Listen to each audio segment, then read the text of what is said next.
In this section, I will talk about the challenges and controversies of teaching reading in England using synthetic phonics and the phonics screening check.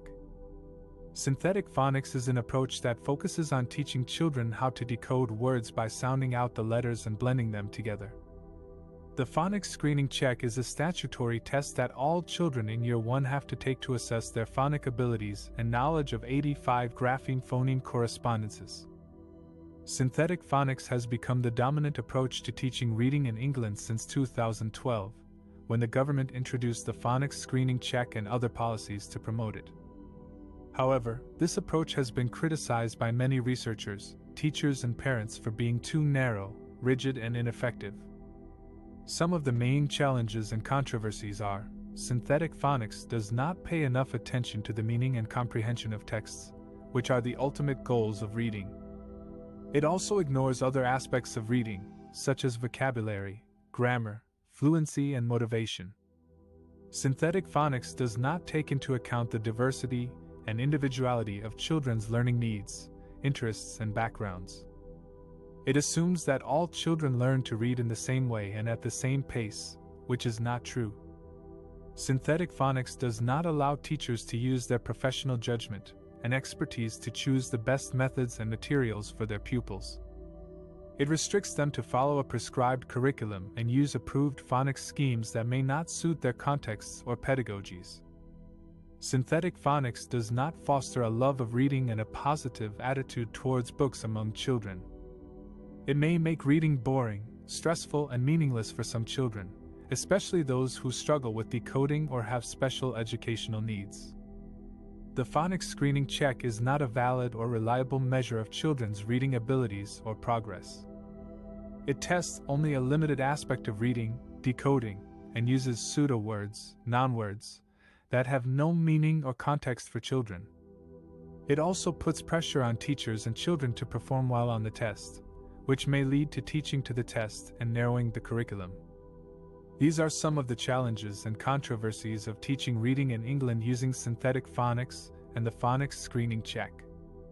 In conclusion, synthetic phonics is not the only or the best way to teach reading, and it should be balanced with other approaches that focus on meaning, comprehension, and enjoyment of texts. In this section, we will explore some of the best practices and strategies for fostering a love of reading among children and young people.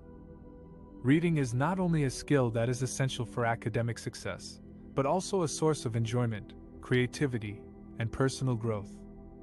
However, many students may not develop a habit of reading for pleasure, or may lose interest in reading as they grow older. How can we help them discover the books they love and become lifelong readers?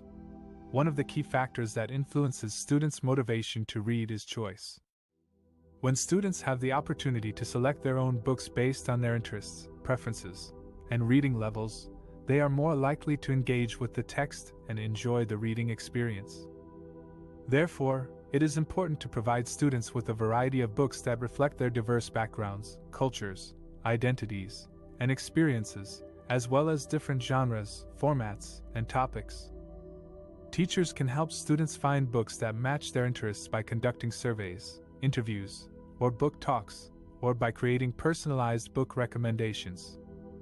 Peers can also be a great resource for sharing book suggestions and reviews. Another factor that affects students' attitude towards reading is the classroom culture. Teachers can create a positive and supportive environment that values independent reading and celebrates students' progress and achievements.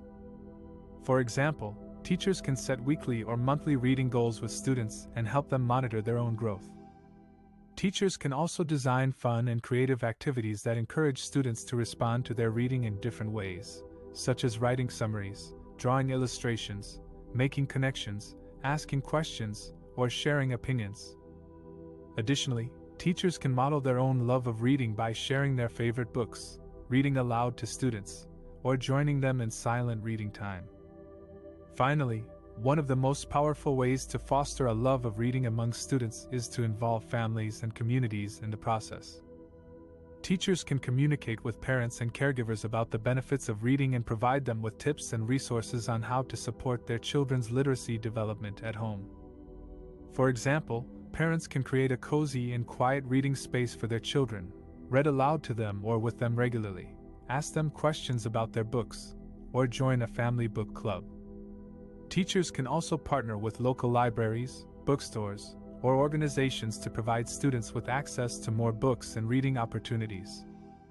By implementing these strategies, teachers can help students develop a love of reading that will last a lifetime. Reading can enrich students' lives in many ways. It can expand their knowledge, imagination, empathy, and confidence. It can spark their curiosity and creativity.